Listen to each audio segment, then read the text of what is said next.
semua masalah yang kita hadapi bisa diterima oleh jiwa kita. Ini kalau bukan yang ciptakan Allah, Pak. Konslet di kita ini. Dispenser pencet terus, pencet, mati, hilang panasnya itu. Siapa yang masak mie tadi yang basahnya dingin tuh? Hah? Coba terus, mesin mobil digeber terus, geber, rusak. Ini kalau bukan Allah yang ciptakan, nggak bisa nampung masalah banyak ini. Nah, Allah ingin menunjukkan lewat kuasanya, dikasih masalah itu untuk menunjukkan, tuh ini ciptaan saya, setiap masalah terima. Cuma ternyata latihan masalah itu pada akhirnya untuk memberikan kemudahan kepada kita, melapangkan kembali jiwa kita sehingga masalah di masa depan yang lebih besar bisa kita terima dengan mudah. Kalau nggak pernah latihan kaget, Pak. Nggak pernah latihan kaget. Ya, belum nikah nggak pernah punya masalah, begitu nikah besoknya langsung pisah. Nggak pernah menerima masalah. Jadi berbahagialah kalau sedang punya masalah. Karena hakikatnya masalah diberikan untuk memberikan kelapangan pada jiwa. Semua mesti diuji. Kan kemarin kita belajar. Ya, hidup itu standarnya ada ujian. Sukses ada ujian. Sekolah naik tingkat ada ujian. Melewati ujian memberikan ketahanan. Begitu sering diuji makin kuat. Ya, sehingga naik kelasnya lebih cepat. Itu poinnya. Ya, kadang-kadang orang nggak pengen diuji, pengen lulus, kan repot tuh. Ya, baik, nyambung ya. Alam nashrah laka sadrak, wa wada'na anka wizrak alladhi anqadha dhahrak. Nah, ini bagian kedua tuh. Muhammad SAW, bukankah aku telah lapangkan keadaan hatimu? Maka jangan engkau sempitkan sehingga engkau sulit mengatasi persoalan yang tengah engkau hadapi. Kalau engkau mau melihat bagaimana kekuatan lapang hatimu itu, cobalah flashback ke belakang. Wa wada'na anka wizrak. Bukankah banyak masalah dulu yang pernah aku tuntaskan dan selesaikan? Alladzi anqadha dhahrak, bahkan diantaranya ada yang memberikan beban begitu kuat sehingga terasa dari kepala sampai dengan ujung kaki. Anqadha dhahrak tuh itu ilustrasi, bahasa balaghahnya tuh kinayah, ya. Ilustrasinya kalau kita ngangkat beban tuh olahraga. Ya, Pak, siapa ini? Muhadis tuh, muhadis berapa kemampuan ngangkat barbel? 30 kilo, naikin 40 misal. Ya, baik. Yang ngangkat apanya? Tangannya. Tapi yang merah mukanya kan? Yang kembung pipinya. Bukan? Yang manyun bibirnya. Yang getar kakinya. Nah, itu ngangkat beban yang diangkat oleh satu bagian tapi terasa semua bagian tubuh. Diilustrasikan lewat ayat ini, ada beban-beban pekerjaan yang tidak ngangkat barbel secara fisik, nerima masalah gelap dari ujung kepala sampai ujung kaki. Proyek udah disiapkan, tender udah menang, begitu berangkat tengah jalan batal. Gelap tuh. Ya, ujung kepala sampai ujung kaki itu gelap. Ya, diilustrasikan di surat Ad-Duha, walaili idza saja, seperti berada di kegelapan malam. Gelap siang, jalan sempoyongan. Kan? Kasih makan yang enak, nggak ada rasa. Seakan-akan gelap tuh, ujung kepala sampai ujung kaki. Ya. Maka Allah memberikan pesan kepada kita, "Hei, jangan karena sempit hatimu itu yang sudah aku ciptakan lapang, menjadikan engkau gelap dan sempoyongan seakan terkena beban yang begitu berat, hanya dengan satu persoalan. Padahal dulu selama engkau hidup, begitu banyak ribuan persoalan yang sudah aku tuntaskan." Ya, maksudnya begini, kalau engkau dengan satu persoalan merasa sempit, coba caranya ingat-ingat ribuan persoalan yang dulu yang pernah aku selesaikan. Apa dengan satu masalah ini engkau menjadi gagal untuk memperluas hatimu, sedangkan yang dulu ribuan telah aku selesaikan? Nah, ini diterjemahkan ke dalam bahasa psikologi yang singkat tuh begini. Bahasa singkatnya, yang dulu aja selesai, masa yang ini nggak selesai. Gitu bahasa kitanya tuh. Ya. Jadi kalau kita dihadapkan pada persoalan, seberat apapun, lapangkan hati kita. Teknisnya bagaimana? Teknisnya, yang dulu aja selesai, insya Allah yang ini pun selesai. Kalimat itu ketika keluar dari dalam lisan kita, dari kedalaman jiwa kita, setidaknya secara psikologi akan memberikan kelapangan kepada jiwa. Sehingga solusi kalaupun belum datang, hatinya sudah tenang. Ya. Nah, kalau itu nggak muncul, kepanikan itu lebih dahsyat. Kepanikan yang ditunggangi oleh setan itu musibah yang mencelakakan. Jelas ya? Nah, ini bagian pertama tuh. Nah, lalu belum berhenti sampai di sini. Wa rafa'na laka. Nah, ini yang hebat nih. Kamu dengan satu masalah ini seakan-akan semua hilang kamu dapatkan. Padahal aku telah angkat engkau dari status yang terdahulu nggak punya apa-apa sampai punya apa-apa. Rumah mewah, kendaraan bagus, aset banyak, tabungan masih 10 miliar. Proyek gagal 50 miliar langsung nangis seakan-akan gak kenal Allah. Kenapa saya ya Allah yang harus begitu? Kamu nggak ingat dulu nggak punya apa-apa? Aku angkat. Ya, pakaian kamu bagus. Mobil kamu gonta-ganti. Sampai sekarang yang ganti belum dipakai ke masjid, kata Allah. Rumah yang luas itu belum pernah dipakai sholat sebagian-bagian rumahnya. Ya. Baju yang di lemari itu ada yang belum pernah dipakai ibadah. Tabungan juga belum tentu kamu bawa sampai dengan meninggal. Kenapa hitungan yang begitu luas tidak pernah kamu kemudian pikirkan untuk melapangkan hatimu, tapi karena satu persoalan kamu lupa dengan semua anugerah yang telah aku berikan. Jadi kalau Allah nguji satu hal, ini kesimpulan cepat di ilmu hikmahnya.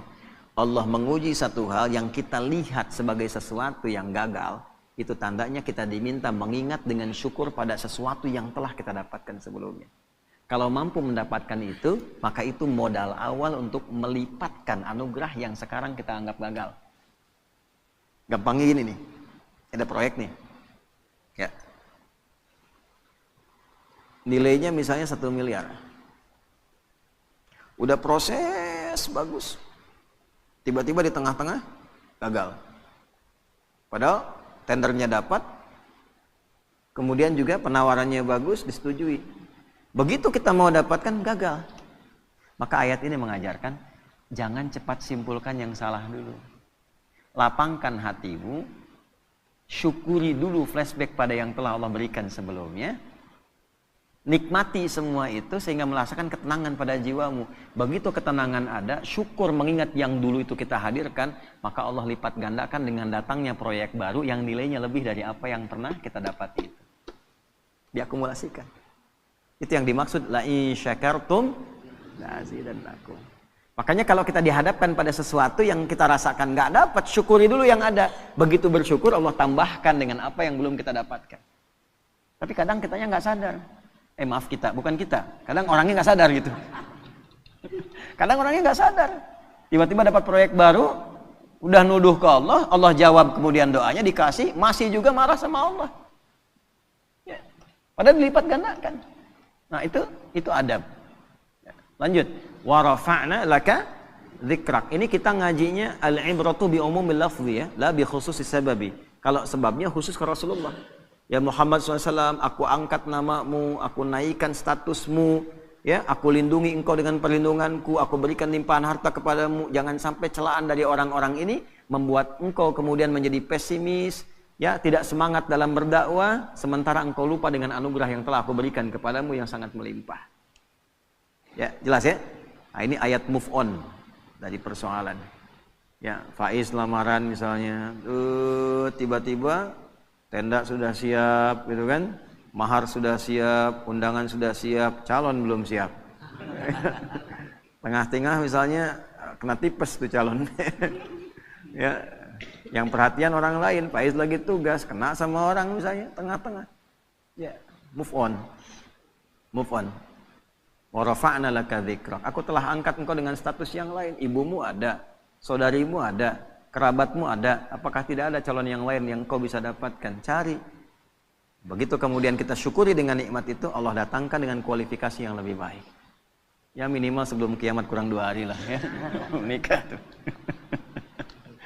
Terus lanjutkan. Nah, ini bagus ngaji secara psikologi nih. Kalau dibahas di jurusan psikologi ini luar biasa. Bagaimana cara menguatkan pada jiwa supaya persoalan itu mudah kita terima dan suasana hati menjadi lapang, selain mengingat kenikmatan yang telah Allah berikan, berupaya meyakinkan diri bahwa persoalan itu ya kita bisa terima dengan baik, maka turun ayat keduanya. Lanjutkan ya. Fa inna ma'al usri yusra. Nomor 5. Fa. Kita ngaji pakai ilmu nahwu ya. Fa harfu 'atfin rabitin baina syai'aini bila hudud.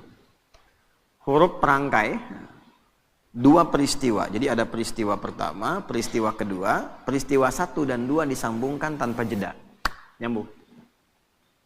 Contoh. Nabi Zakaria berdoa kepada Allah. Minta dianugerahkan keturunan. Dilakukan dalam sholat.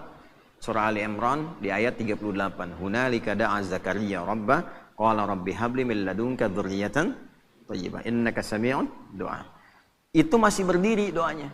Jadi sholat berdiri minta sama Allah, ya Allah, orang-orang memvonis aku nggak akan punya keturunan. Secara medis istriku divonis monopause dan mandul. Kata orang nggak mungkin. Karena makhluk memvonis tidak mungkin, aku serahkan kepadamu yang semuanya menjadi mungkin. Engkau pemberi tanpa batas, namanya Wahhab. Nah ini adab dalam Quran, kalau ada orang memvonis, ini nggak mungkin, ini nggak bisa, itu tanda dari Allah. Tinggalkan opini manusia, karena Allah memberikan tanda untuk langsung minta kepadanya, dan Allah ingin mengabulkan tanpa campur tangan makhluk. Itu cara bacanya begitu.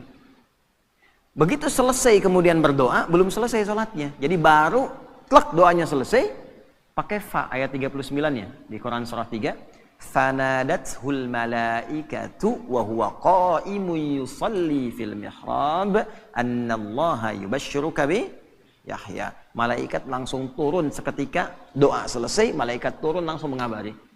Kamu dapat kabar gembira, doamu dijawab oleh Allah, engkau akan punya anak, bahkan Allah yang memberikan langsung namanya Yahya.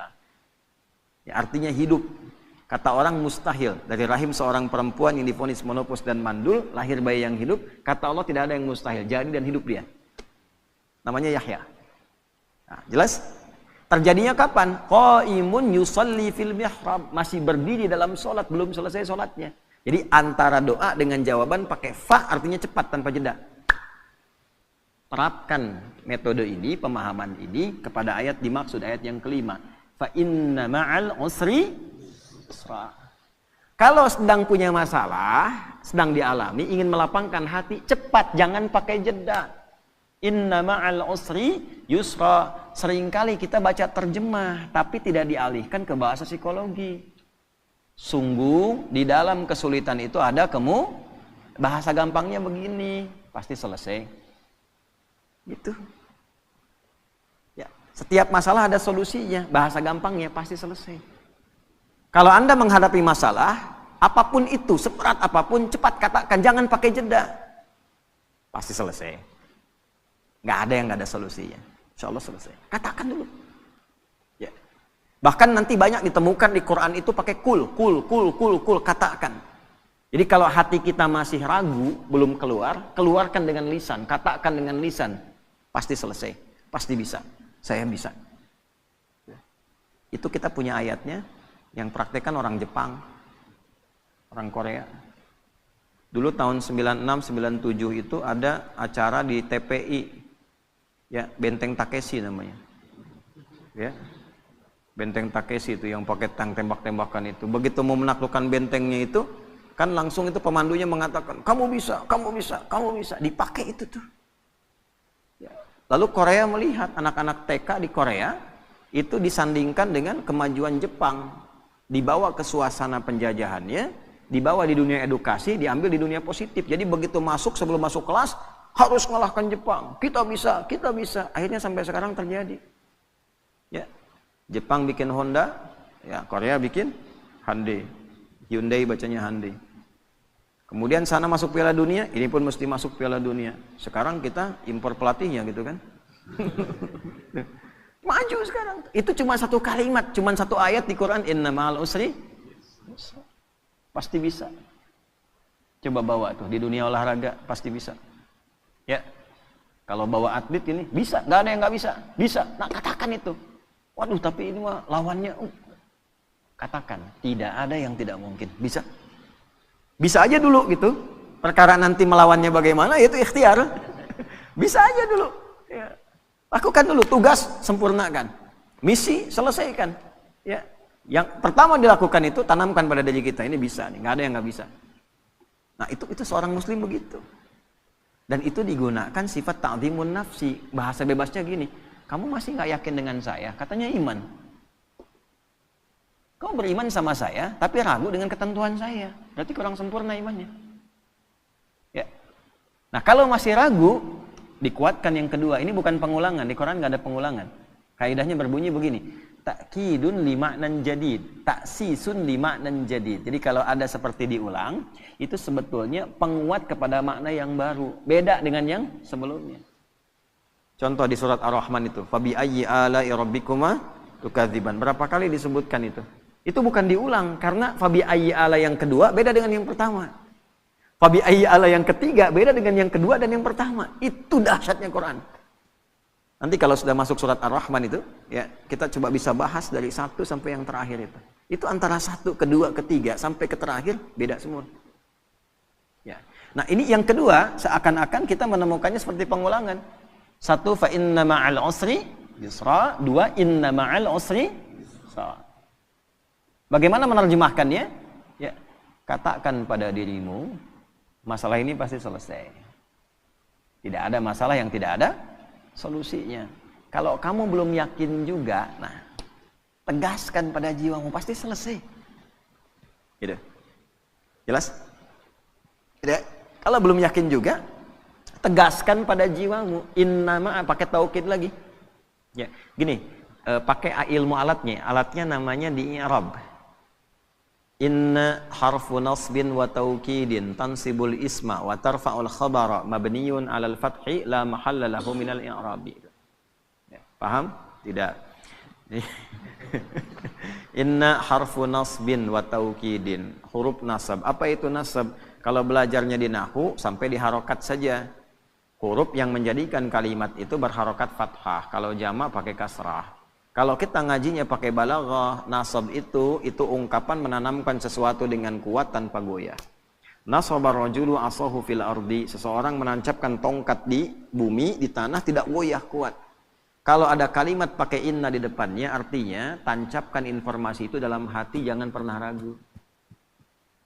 Fa inna ma'al usri yusra, cepat tancapkan dalam hatimu, pasti selesai. Pasti selesai, tapi ya Allah kapan selesainya? Tancapkan di hatimu. Yang kedua muncul, pakai taukid. Kan sudah aku tegaskan, tancapkan di hatimu. Jangan berikan celah ragu. Nah itu maksudnya yang kedua itu.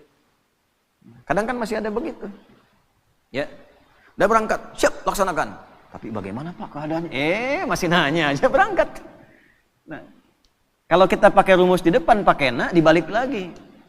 Kamu masih nggak percaya dengan keagunganku? Iman kita disoal di situ. Jadi kalau pakai bahasa tingkat tinggi jadi begini. Kamu masih beriman nggak sama aku? Gitu kan? Kan bahasa kita kadang-kadang begitu. Kamu percaya nggak sama saya? Nah itu digunakan oleh Al-Quran, logika itu untuk ditarik, untuk meyakinkan jiwa kita. Ya, nah, jelas sampai sini?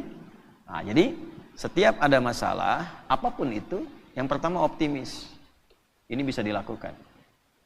Ini selesai. Ini ada solusinya. Jelas? Kalau sampai sini, hanya jadi optimisme pribadi. Solusi belum tentu datang.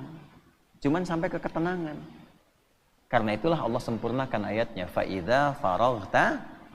Nah, pakai fa lagi, kita pakai ilmu yang tadi. Walaupun hati sudah tenang, tidak menghilangkan ikhtiar kita untuk menyelesaikan persoalan. Kalau sudah tenang, cepat selesaikan dengan ikhtiar. Jangan ditunggu. Alhamdulillah ya Allah, saya sudah tenang. Terima kasih ya Allah. Kini giliran mau menyelesaikannya. Oh tidak. Allah menuntun kita yang ikhtiar. Pakai ilmunya. Pakai tenaganya. Ya.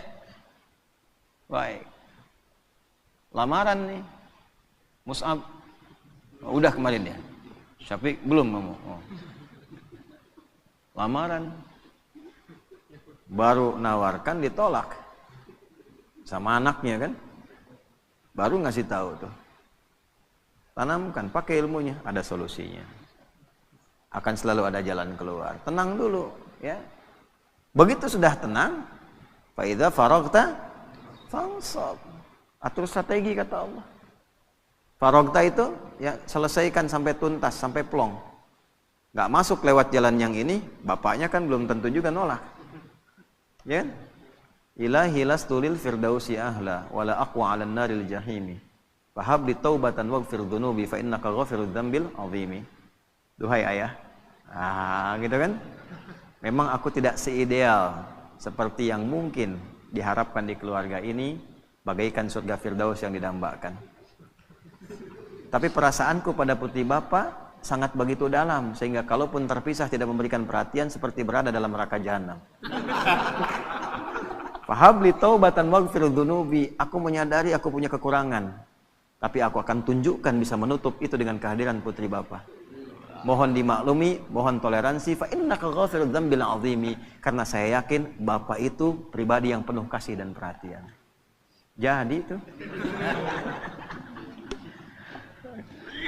Ya. Jadi maksudnya apa? Ini kan cuma contoh aja. Anak-anak muda kan banyak di sini. Ya, itu saya kasih ilmu itu dipraktekkan jadi tuh. Ada yang ditolak anaknya 3 kali, bapaknya datengin tuh. Ya, jadi. Ya, dalam beberapa hal gitu ya, beberapa kondisi. Nah, saya mau kembalikan pada satu sisi dan hikmah akan datang setelah itu. Kalau ada pekerjaan apapun, tugas di kantor, apapun itu, optimis dulu. Setelah itu ada ketenangan. Nah, kalau sudah tenang, ilmu dipakai. Siapkan strateginya, eksekusinya bagaimana. Nanti kalau kita masuk ke manajemennya itu ada di Al-Baqarah ayat 214 untuk manajemen persoalannya. Solusinya di Ali Imran ayat 142. Ini bukan ilmu takatik ya. Di Quran itu nanti ada numerik tentang keistimewaan angka-angka. Problem 214, Quran surah 2. Ayatnya 214, itu posisinya kanan bawah. 214. Begitu diberi solusi, pindah ke surah 3. Naik ke atas, paling kiri sebelah atas. Di dari bawah dipindah ke atas. Terus problemnya dipindahkan ke belakang. 142. Quran surah 2 ayatnya 214. Begitu naik ke atas, kiri atas, naik dari bawah ke atas, 2-nya dipindah. Jadi yang 2 itu yang persoalan dipindahkan ke akhir. Jadi ayat 142. Pembukanya sama. Am hasibtum an tadkhulul jannata. Di Al-Baqarah 214 am hasibtum an tadkhulul jannata. Di Ali Imran 142 am hasibtum an tadkhulul jannata. Am hasibtum an tadkhulul jannata, apa engkau kira mudah meraih kesuksesan yang engkau dambakan? Jannah itu jangan selalu diartikan surga. Jannah itu artinya harapan tertinggi yang belum tampak. Kenapa surga disebut jannah? Karena kita berharap dengan tinggi belum tampak sekarang. Ya, nanti ada jannah itu sifat kesuksesan, pekerjaan sukses, belum kelihatan, belum nampak sekarang disebut jannah. Ya. Makanya kenapa orang Arab itu ingin mendapati dan memiliki kebun yang luas, rindang, ada air mengalir dan sebagainya. Karena di sana padang pasir dulu, nggak susah dapatnya. Begitu mereka dapat disebut jannah. Nah kita itu tiap Jumat itu disunahkan kan, malamnya Yasin, paginya kan surat Al-Kahfi. Ya, Yasin untuk penguatan secara spiritual. Kalau sudah dekat dengan Allah, kenal dengan Rasulullah, gitu kan, dipraktekkan. Nah, manajemen prakteknya itu, implementasinya itu secara konseptual di surat Al-Kahf sepekan sekali. Kan ada 4 kisah viral tuh. Tentang pemuda yang konsisten. Yuk, mumpung masih muda harus punya visi. Visi membangun, visi penguatan, visi mencerahkan, visi konsisten pada kebenaran, ya kan? Setelah itu kisah apa? 2 orang sahabat. Kan 4 kisah tuh. 1 Ashabul Kahf yang para pemuda itu, ya. Yang kedua 2 orang sahabat yang sedang dialog, yang satu kaya, yang satu sahabatnya orang biasa. Ya. Baca ayatnya ya, angkat tangan. Coba kita tes ya anak-anak muda nih. Coba baca. Jannataini. Wadrib lahum mathalar rajulaini. Muhammad kasih contoh tentang kisah 2 orang viral. Ya, yang salah satunya sukses dan kaya. Kekayaannya digambarkan dengan kata jannah. Jadi kita kerja, pengen punya aset, pengen punya omset yang tinggi, belum dapat. Nah itu jannahnya dunia. Belum tampak. Di akhirat disebut surga, itu jannahnya kita belum tampak sekarang. Sekarang ayatnya dipakai. Am hasibtum an tadkhulul jannah. Apa kamu duga kamu akan sukses dunia akhirat? Bisnis kamu sukses, pelajaran kamu sukses, keluarga kamu sukses, di akhirat kamu sukses dapat surga. Walamma ya'tikum mathalul ladzina khalau min qablikum, sementara engkau belum diuji untuk mendapatkan kesuksesan itu. Jadi hukum kesuksesan itu harus melewati tangga ujian. Antum kesini kan diuji dulu. berangkat lewatin macet gitu kan. Setelah itu jalannya berkelok dan sebagainya. Tiba-tiba begitu sampai kan lihat gedung cerah lagi. Harapan tinggi nih. Ya kan? Istirahat nyaman diuji dengan sahur. Apa tuh? Uji dulu tuh. Dapat nggak? Hidup tuh begitu. Anak mau ke SMP kan diuji dulu di SD. Ya kan? Dan ujian itu harus masuk sistem. Nggak masuk sistem nggak bisa diuji. Allah bikin sistem. Nggak pernah ngikut sistemnya Allah, pengen diuji. Sholat nggak pernah, baca Quran nggak pernah, ngaji nggak pernah, tiba-tiba punya masalah, datang lagi diuji nih. Nggak pernah sekolah ikut ujian. Gitu kan? Nah, balik nih ke yang tadi itu ya. Nah, sementara engkau belum diuji. Jadi ini secara fikihnya kita ambil gini kesimpulannya. Jadi sebetulnya kalau kita mendapatkan ujian itu hasil doa kita. Misal, ya Allah, saya pengen lulus nih ke satu kampus A. Dikirim tuh ujian. Menghafal, belajar, ini diuji dan sebagainya. Itu diturunkan sifat itu untuk mengabulkan permintaan kita. Sama di pekerjaan juga begitu. Ya Allah, saya pengen berkah, dikirimkan nih. Ini ujiannya begini. Nah, sifatnya sesuai kemampuan. La yukallifullahu nafsan illa masathumul ba'sa, yang kecil. Kalau harapan kecil, ujian kecil. Nggak mungkin antum punya cita-cita kecil, ujian besar, itu nggak mungkin. Pasti kecil. Dharra, menengah. Anda punya kalkulasi, proyeknya untuk 50 miliar, tahap menengah. Ya ujiannya pun akan menengah. Wah, sudah naik nih 100 miliar. Wazulzilu. Sudah makin naik lagi. Jadi Allah menyeimbangkan dengan kadar harapan dan cita-cita kita. Artinya, kalau diuji dengan sesuatu yang berat sampai menggoncang kepada hati, tandanya Allah ingin melimpahkan anugerah yang berlipat dari sebelum-sebelumnya. Ya. Diuji masalah rumah tangga sampai menggoncang dan sebagainya. Artinya, kalau kita lulus tuh, insya Allah di dalamnya ada kenikmatan yang lebih besar yang tidak ada sebelumnya. Gitu. Demikian di pekerjaan, demikian di ilmu dan sebagainya. Cara menyelesaikannya bagaimana? Fa'idha faraghta, tenangkan dulu hati, lalu bikin strategi. Strateginya pindah ke Ali Imran. Ayat 142. Sebelum pindah di ujung Al-Baqarah ayat 214, itu kalimatnya begini. Hatta yaqula rasulu walladzina amanu ma'ahu mata Nasrullah. Sampai nanti dipaksa ada orang mengatakan begini, ya Allah, kapan ini selesai? Ya Allah, kenapa harus saya? Kapan selesai? Nah, itu kalimat manusiawi yang kadang keluar. Kalau sampai titik itu ada, solusinya langsung turun. Ala. Cuma sayangnya di terjemahan diartikan begini, ketahuilah. Gitu. Padahal ala itu harful ikhbar wa taukid. Huruf yang mengabarkan untuk meyakinkan. Bahasanya begini, ala, yakinkanlah pada dirimu. Allahu Akbar. Nah gini ya. Kita sedang diuji dengan masalah. Berat masalahnya. Kita ngadu, ya Allah, sampai kapan ini berakhir? Turun jawaban, ketahuilah. Dengan yang kedua, turun jawaban, yakinkanlah pada dirimu. Kira-kira lebih berdampak mana? Satu atau dua? Ala inna nasrallahi qarib. Yakinkanlah pada dirimu. Aku tegaskan, tanamkan pada hatimu yang paling dalam, jangan pernah ragu. Pertolonganku akan segera datang untukmu. Nah, bagaimana menjemputnya? Ya, kalau dijemput kan lebih cepat. Ya, penghulu datang, ditelepon lagi, di mana Pak? Gitu kan? Dalam perjalanan itu baru jalan dari rumahnya ke depan pagar. Dalam perjalanan. Sekarang kan banyak begitu kan? Di mana? Sudah on the way. On the way itu betul, itu jalan, baru jalan, belum sampai ke pangkalan. Gitu ya.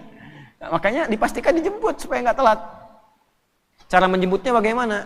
Am hasibtum, dibuka dengan kalimat yang sama. Am hasibtum an tadkhulul jannata walamma ya'lamillahu alladhina jahadu minkum wa ya'lamas sabirin. Itu yang 142.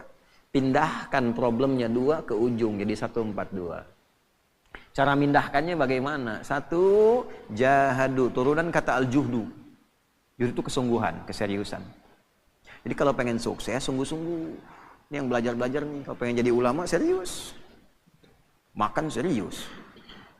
Ada nasi, mie diburu. Serius nungguin. Ngapalin Quran gak serius. Baru 2 ayat ngantuk tidur. Serius. Kan? Ngaji kitab gak serius. Makanya kitab setengah-setengah. Keluar fatwa kencang, begitu baca halaman berikutnya berubah. Serius, belajar serius. Pengen sukses, karir serius, sungguh-sungguh. Ya, pengen sukses pekerjaan, serius, sungguh-sungguh. Ya, double, terus double, optimalkan, serius. Bagaimana membangun keseriusan itu? Nah, itulah indahnya Quran, tuntas. Ini bukan cuma serius, tapi bagaimana langkahnya? Ada 3 turunannya. Juhdun itu 3. 1, dari kata juhdun muncul kata ijtihad. Ijtahada yajtahidu. Kesungguhan melahirkan konsep. Mesti terkonsep. Secara konseptual apa? Strateginya apa? Mitigasinya bagaimana? Itulah sebabnya sholat pertama kita disebut subuh. Dari kata asbah. Yang sudah siap dengan rencana yang terukur. Jadi nggak ada orang Islam bangun dari tidur kecuali sudah tahu planningnya apa. Jam 7 apa yang dikerjakan, jam 8 ada. Ini iktikaf jam 10 ngapain, jam 12 ngapain, tengah malam ngapain. Terukur. Orang yang punya konsep dan terukur dengan program, maka teratur aktivitasnya. Jelas capaiannya. Ya. Jadi semua terukur, bisa disentuh, bisa dilihat, bisa dijangkau. Terasa. Nah itu ijtihad namanya. Yang kedua, kalau konsep sudah rapi, eksekusi dengan sungguh-sungguh. Itulah jihad. Jihad itu perjuangan fisik, implementasi dari sebuah konsep. Kesungguhan mewujudkan apa yang telah disiapkan, itu jihad namanya. Makanya jihad itu jangan dibatasi pada aspek pertahanan militer saja. Ya, orang tua, ini ayah cari nafkah, jihad. Ibu, istri, merawat anak itu jihad. Dari mulai dikandung, jihad itu. Ini yang sedang belajar itu jihad. Ya, jihad itu sungguh-sungguh. Jadi jangan alergi dengan kata jihad karena jihad itu positif asalnya. Berjuang dengan sungguh-sungguh, membela bangsa, bela negara, itu jihad. Makanya keluar resolusi jihad. Ini kalau belajar ya, nih saya gambarkan di surah 9 ayat 122 At-Taubah. Ini sekaligus kan kita tersambung live nih, yang dapat LPDP dari negara tuh beasiswa keluar. Ya, atau ini yang DAU dan ABD Umat yang sekolah-sekolah ke Timur Tengah, ke Al-Azhar lewat Kementerian Agama, LPDP lewat Kementerian Pendidikan dan Kebudayaan dan sebagainya. Itu kalau dia muslim yang dapat dan dia beriman, berlaku ayat ini. Wa ma kanal mu'minuna liyanfiru kaffah. Kan? Falaula nafara min kulli firqatin minhum ta'ifah liyatafaqahu fid din. Tidaklah semua orang yang beriman itu ingin tergerak berjuangnya secara fisik semua. Mesti ada di antara mereka kalangan intelektualnya. Dan intelektual ini diwujudkan dengan belajar yang sungguh-sungguh. Tafakuh itu sampai paham. Asalnya faqih. Faqih itu mengerti. Mana faqih? Faqih. Nah, mengerti dia sekarang waktunya tidur. Ini nggak ada di sini. Nah, fikih itu paham, mengerti. Ya. Tafakuh berusaha sampai paham. Jadi orang beriman tuh gini, kalau belajar sampai ngerti. Ya, duduk paling depan. Nggak paham tanya. Jadi beda antara masuk dengan keluar. Masuk belum paham, keluar harus paham. Itu orang beriman. Bukan duduk paling belakang, nitip absen, nggak pernah nanya, ujian minjem catatan teman gitu kan.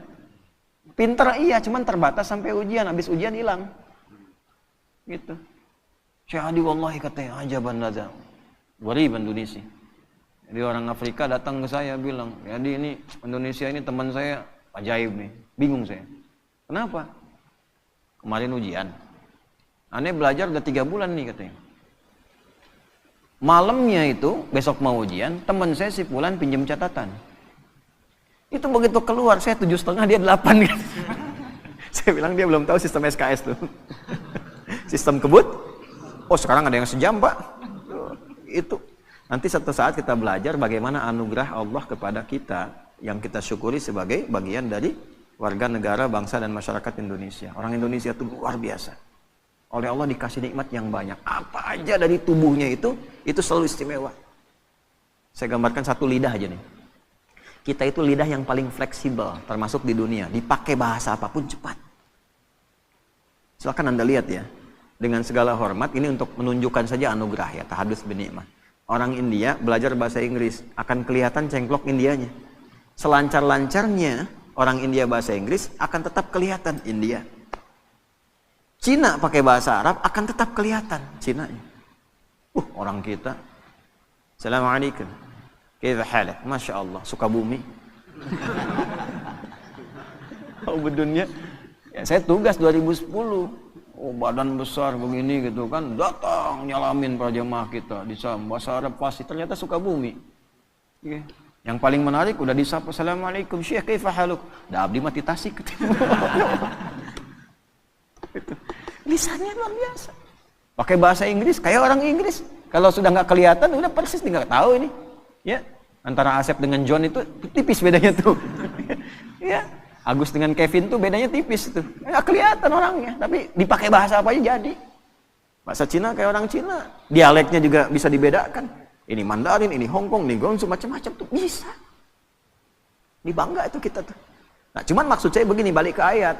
Kalau kamu sudah belajar, sudah pintar, orang Islam itu belajarnya sampai paham. Itu paling depan, tanya, ngerti. Ya, jangan sampai keluar dari kelas nggak ngerti. Itu bukan tipikal orang beriman, bukan tipikal orang beriman. Oh, hadisnya jelas kok. Bainama nahnu julusun 'inda Rasulillah sallallahu alaihi wasallam idh tala'a 'alaina rajulun shadidu bayadith thiyabi shadidu sawadi sya'ri la yura 'alayhi atharu safari fala ya'rifu minna ahadun fajalasa ila an-nabiy sallallahu alaihi wasallam wa asada rukbatayhi ila rukbatayhi wa kaffahi ala fakhidhihi faqala ya Muhammadun akhbirni 'anil Islam. Itu kan di hadis Muslim, nomor hadis yang ke-8 itu. Ya, malaikat tuh ngajarin sampai nyontoin nyamar gimana cara belajar yang betul. Datang tiba-tiba dengan pakaian yang bersih. Mau belajar pakaian bersih. Kalau lusuh tuh udah pasti berpengaruh pada cara menangkap pelajaran. Udah nggak mandi, pakaian seadanya. Tuh, pasti nangkap ilmunya pun seadanya. Sampai di hadisnya detail sekali. Rambutnya tersisir rapi. Tidak kelihatan bekas mampir. Sehingga energinya fokus belajar. Wah, ini mau datang ke kampus, mampir dulu mie ayam, depannya soto, depannya lagi bubur gitu kan. Energi tinggal sedikit lagi. Begitu nyampe ke kelas, habis tuh. Ya, duduklah paling belakang, nyandar. Bahkan ada yang dicukur sebagian. Ya. Setelah itu apa? Duduk paling depan. Duduk paling depan, sampai dekat dengan guru. Sehingga apa? Kalau mic kayak tadi dengung dan sebagainya, nggak jelas, di depan jelas. Yang kedua, nggak bisa buka status, pasang status susah depan ustadz. Mau ngantuk tahan-tahan, belakang bisa senderan. Ya, terus ada cover lagi kan kadang-kadang. Depan nggak bisa, memaksa diri kita tuh nyatet, dengarkan, paling depan. Nah, kalau sudah paham, waliyundziru qaumahum, pulang bangun negerimu, itulah hebatnya Islam. Yang nonton-nonton nih diaspora nih, pulang. Ya, jangan andalkan pemerintah, anggaran sekian, tapi bagaimana kami? Orang beriman itu ciptakan kondisinya. Kamu yang kreatif, jangan selalu harus difasilitasi. Untuk apa jauh-jauh sekolah kalau nggak bisa bikin sesuatu? Sifat Quran pulang dan detil kalimatnya. Waliyundziru qaumahum, pulang bangun desamu. Ini orang mana? Tangerang. Orang mana? Medan. Pulang ke Medan. Medannya di mana? Di Medannya tuh. Ya. Benar tuh. Ya. Mana Semarang? Udah Boyolali gitu kan? Nggak apa-apa, bagus. Semarang, Klaten kan, dari Semarang 2 jam lagi, kan nggak apa-apa. Medan di mana? Medannya pulang ke Medan. Medan ke Medan, Tangerang pulang ke Tangerang, Garut pulang ke Garut, ya pulang ke masing-masing. Nanti di masing-masing itu bangun desanya masing-masing dengan kepakarannya. Insinyur apa? Daerahnya apa? Hebatnya itu mitigasi. Sebelum berangkat, oh saya dari Goa nih, misal Sulawesi, daerah saya butuh ini, dapatlah beasiswa, berangkat dia ke situ sesuai jurusan, pulang bangun desanya. Kalau semua pelajar begini di negeri kita, maju Indonesia itu. Dan itu sifat iman di dalamnya. Orang beriman itu begitu. Jadi cinta kepada negara, cinta negeri itu tidak hanya diwujudkan dengan kata-kata, ditunjukkan. Kamu pelajar begini mencintai negerimu. Kamu pengusaha begini mencintai negerimu. Yang paling hebat tuh begini, kamu makan di Indonesia, minum di Indonesia, kerja di Indonesia. Tapi belum bisa memberikan sesuatu bahkan untuk orang yang mensuplai kekayaan kamu itu. Maka keluar zakat. Gitu. Keluar infak. Nah, skema infak itu bukan ke pusat dulu, di daerah kita bekerja dulu, beraktivitas. Bantu itu supaya sama-sama sukses. Jadi semua itu ada babnya, yang ilmu di Dharma Baktikan, yang kaya di Dharma Baktikan, ya kan? Jangan sampai makan di sini, minum di sini, harta dibawa keluar, ya kan? Yang dibangun yang di luar, di dalam nggak dapat apa-apa, itu bukan tipikal orang beriman. Ini kita ngaji Quran ya, sebagai spirit orang Islam, apalagi Ramadan. Nah, jadi itu sifatnya. Ya, jihad. Termasuk di bidang militer, negara kita butuh, hadir kita. Niatnya apa? Membuktikan keimanan kita. Makanya nggak bisa dipisahkan tuh. antara sifat-sifat spiritual ya dengan sifat-sifat pengabdian sosial. Dan bersyukurnya di negara kita difasilitasi dasar negaranya. Pasal 29 ayat 1, negara berdasar atas ketuhanan yang Maha Esa, diwujudkan di Pancasila, ketuhanan yang Maha Esa. Implementasinya apa? Ada kemanusiaan, ada persatuan, ada kerakyatan, ada keadilan. Tapi tidak mungkin terwujud kalau tidak ada ketuhanan. Nah, orang Islam memahami itu bagaimana? Di semua bidangnya. Kalau pelajar berketuhanan, belajar yang benar, pulang, bangun negeri. Ya. Bisnis, sukses, pulang, bangun. Kepakarannya Dharma Baktikan. Tanya apa yang bisa saya berikan. Itu poinnya. Jelas? Nah, tidak salah kalau mau di luar cari pengalaman, silahkan. Tapi pada akhirnya mesti ada niat untuk kembali membangun. Karena yang ditanya itu adalah amanat tempat kita berpijak. Nah, yang paling sekarang harus diluruskan itu adalah yang sekarang dicitrakan, dipotret. Nggak pengen yang itu muncul, maka ada yang bikin tuh, dibikin-bikin. Jihad itu ekstrim, jihad itu teror gitu. Kita dibelokkan dari makna yang sesungguhnya, sehingga anti dengan kalimat jihad itu. Padahal itu positif. Seakan-akan hilang di fikih. Dipahaminya nembak orang dibikin jihad, judulnya. Bom orang dibikin jihad. Itu yang salah. Nabi sudah mewanti-wanti dari dulu. Hati-hati itu di hadis Muslim. Akan ada orang yang kelihatan seperti sholat, seperti puasa, seperti zakat. Tapi ternyata dalam saat yang sama mencela orang. Syatama hadza wa qadzafa hadza, menuduh orang. Itu level yang kecil-kecil ya. Wa daraba hadza, senangnya kelahi. Ya, kelihatannya sholat, tapi keras. Kerasnya itu tidak pada tempatnya. Kelahi, caci maki, ya. Puncaknya apa? Wasafa kadama hadza, menumpahkan darah dan membawa nilai agama di dalamnya. Tembak orang, Allahu Akbar, bom orang, Allahu Akbar. Itu Nabi sudah bilang 15 abad yang lalu. Ya, hati-hati kata Nabi itu, hati-hati. Orang yang seperti itu nanti perbuatan buruknya akan menghilangkan amal baiknya. Sholat nih, setelah sholat mencaci, nggak tanggung yang dicaci imamnya misalnya. Ya, misal saja, misal. Itu pahala sholatnya langsung ditransfer ke imamnya, selesai. Kalau habis gak punya lagi modal baik, maka keburukan si imam yang jelek misalnya itu ditimpakan kepada orang bicara tadi. Fatuli hafidnar, dilemparkan ke neraka tuh. Ya, makanya waktu kejadian bom Jalan Tamrin itu, wah, meledak tuh. Tuh, saya dapat pertanyaan, Ustadz, apakah bom di Jalan Tamrin termasuk jihad fisabilillah? Bilang, Mas, sependek pengetahuan saya, jihad fisabilillah itu jihad di jalan Allah, bukan di Jalan Tamrin. Nah, itu ya, penting belajar itu tuh. Iyakum wa iyahum, kata Nabi akan muncul nanti kita itu pada bingung. Ada orang gelarnya sama semua, ustadz semua tuh. Ustadz, bisa kiai, bisa macam-macam. Itu banyak nanti hal seperti itu terjadi. Lalu yuhadditsunakum bima lam tasma'uhu aw yasma'unahu aba'ukum. Bikin kamu bingung. Ini agama bukan, benar bukan, lain bukan. Iyakum wa iyahum. Kembali ke standar. Standarnya Qur'annya ini, hadisnya ini, ulama kita ngajarin ini. Kalau sudah masyhur itu dan menyalahi, iyakum, tinggalkan saja. Kalau tidak ada pengikutnya nanti hilang sendiri. Itu. Nah, cuman problemnya kadang pasar bebas. Di kita itu gini, sudah tahu salah tapi ada aja pengikutnya. Kan kita tahu setelah Nabi Muhammad tidak ada nabi baru. Kita tahu itu palsu tapi ada aja pengikutnya tuh. Ya? Nah, itu problem. Fa idza faraghta fansab. Jadi kalau ada masalah selesaikan, jangan didiamkan. Selesaikan. Tuntaskan. Kalau didiamkan terakumulasi. Tenangkan hati, selesaikan, jangan ditunda-tunda. Cepat, pakai fa idza faraghta fansab. Dan terakhir, wa ila rabbika tawakkal. Sudah, yang aku tugaskan sebagai penutup, kata Allah, yang aku tugaskan kamu ikhtiar, bukan menentukan hasil. Jadi kalau kerja, jangan orientasi pada hasil, nanti kecewa ujungnya. Gitu. Hasil itu prerogatif siapa? Allah. Yang tahu maslahat bukan siapa? Yang tahu baik tidak siapa? Kan kita cuma pengen aja, tapi belum tentu itu baik untuk kita. Karena itu tawakal penting, serahkan pada Allah. Nah, mampir kita setelah kerja, datang ke masjid, atau sholat 2 rakaat, bilang, lakukan ya Allah, saya sudah berikhtiar seperti apa yang telah Engkau perintahkan. Dan saya bertawakal seperti apa yang telah Engkau janjikan. Jika dengan semua ikhtiar yang telah saya lakukan belum mampu menghadirkan apa yang Engkau janjikan, maka mohon berikan petunjuk kepada saya dengan cara apa lagi saya mesti menjemput apa yang Engkau janjikan. Kan rezeki itu dijanjikan. Wa fis sama'i rizqukum wa ma. Rizkimu sudah aku tuliskan, kamu bergerak, aku berikan, aku janji itu. Kita nagih. Cuma nagih dengan cara yang benar. Nggak pernah ikhtiar nagih. Ya kan? Nah, jadi itu tuh. Jadi kalau Anda kerja, orientasinya hasil, nanti kecewa. Udah saya siapin, udah rapi, udah gini, ya nggak jadi. Sebenarnya Allah mau apa ya? Dia mau apa? Itu. Nah ini poinnya. Seringkali kita lulus dari rukun iman itu cuma 5, yang ke-6 jarang. Padahal dibuka dengan iman, yakin, nggak boleh ragu. Ini tiangnya 6 nih, nanti ada barcode di setiap tiang, bisa di-scan.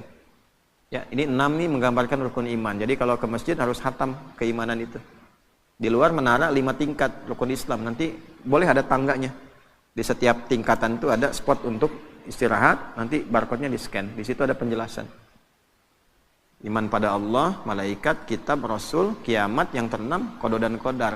Khatam di Allah, khatam di malaikat, sampai hari kiamat kita yakin ada. Tapi begitu qada dan qadar, bicara takdir, seringkali gagal di situ. Ya, seringkali gagal di situ. Kenapa harus saya ya Allah? Kenapa harus begini ya Allah? Katanya iman. Jelas ya? Nah, itulah al-insyirah. Orang yang sudah bisa mengimplementasikan ini dalam kehidupan, maka hidupnya cenderung lebih lapang. Cenderung lebih tenang. Dan sebagai penutup, kadang-kadang ketenangan itu lebih mahal dibandingkan harta yang kita buru dan kita ingin dapatkan. Mas, ya. Pilih mana tuh? Kaya tapi gelisah atau miskin tapi tenang? Udah 2 aja, nggak usah cari yang lain. Saya tahu pengen kaya dan tenang. 2 tuh kalau disuruh milih tuh. Ya kan tadi saya udah bilang cuma 2 pilihannya. Tapi kan manusia selalu mencari alternatif kan? Kan rumusnya gitu. Kalau terjebak dilema di antara 2 cinta, cari yang ketiga gitu kan? Ya. Artinya apa? Tenang itu penting. Karena itu sakinah didahulukan sebelum mawaddah. Ya. Wa ja'ala bainakum mawaddah. Tapi sakinah dulu, litaskunu ilaiha. Makanya singkatannya samara. Bukan masara. Ya kan? Samara, sakinah dulu, baru mawaddah. Dan mawaddah itu kan cinta kasih yang dibangun dengan kebutuhan-kebutuhan materi. Ya, di balik materi ada cinta. Istri cemberut, datang dengan materi, kasih gelang 2 kilo, sembuh lagi tuh. Itu materi itu. Ya, pulang bawa bunga, Pak Ahmad bawa bunga pulang tuh. Wah, berbunga-bunga hati. Ya kan? Apalagi dengan emas, beremas-emas tuh. Jadi materi itu membawa cinta, tapi sementara. Sementara. Ya, rahmat itu perhatian yang dalam. Tapi kenapa sakinah duluan? Harta kalau dikumpulkan, tapi tidak membawa ketenangan, hampa kehidupan rumah tangga. Betapa banyak orang kaya yang pisah. Betapa banyak yang kaya yang sengketa. Kenapa? Karena tidak ada ketenangan. Suami sibuk, istri sampai kurang perhatian. Istri sibuk, suami kurang perhatian. Padahal semua mencari, harapannya ingin kebahagiaan. Karena yang dicari, mawaddah dulu sebelum sakinah. Nah, sakinah itu ketenangan. Kita itu ngaji, kita sholat untuk tenang. Sebetulnya kalau orang sholat dapat modal itu, tinggal nanti dimudahkan untuk mawaddah. Makanya orang kalau rajin sholatnya, rajin baca Qurannya, cenderung tenang keadaan hidupnya, damai. Apapun yang dikerjakan, solusi gitu. Alhamdulillah di kita itu masih konsisten sholat sampai ke kampung-kampung. Makanya gampang memadamkannya, tenangnya tuh gampang gitu ya. Di tempat-tempat lain nggak mudah. Jepang agak susah sholat. Begitu banjir dikit, langsung bunuh diri tuh. Konslet dikit, bunuh diri tuh. Ya, kita banjir berenang. Ya, konslet biasa aja gitu kan. Tungguin, sabar gitu kan. Padahal rekening listrik kalau telat bayar diputus itu. Ya, maaf PLN ini kan live itu. Ya, contoh aja ya begitu. Alhamdulillah kita syukuri. Ya. Baik, ini yang kita bahas di pertemuan subuh kali ini. Semoga Allah merahmati kita, memaafkan kita, memberikan kemampuan untuk mengamalkan apa yang kita pelajari, dan menjadikan pengamalan itu dapat membangun negeri, memakmurkan tempat yang kita pijak, dan mudah-mudahan itu dijadikan sebagai ibadah yang meringankan hisab kita di akhirat nanti. Allahumma taqabbal minna innaka antas sami'ul alim, tub 'alaina innaka antat tawwabur rahim. Allahumma rabbana atina fid dunya hasanah, fil akhirati hasanah wa qina adzabannar. Ati anfusana taqwaha wa zakkiha anta khairu man zakkaha anta waliyuha wa maulaha. Wa sallallahu ala sayyidina Muhammad wa ala alihi wa sahbihi ajma'in. Wa akhiru da'wana alhamdulillahi rabbil alamin. Assalamualaikum warahmatullahi wabarakatuh.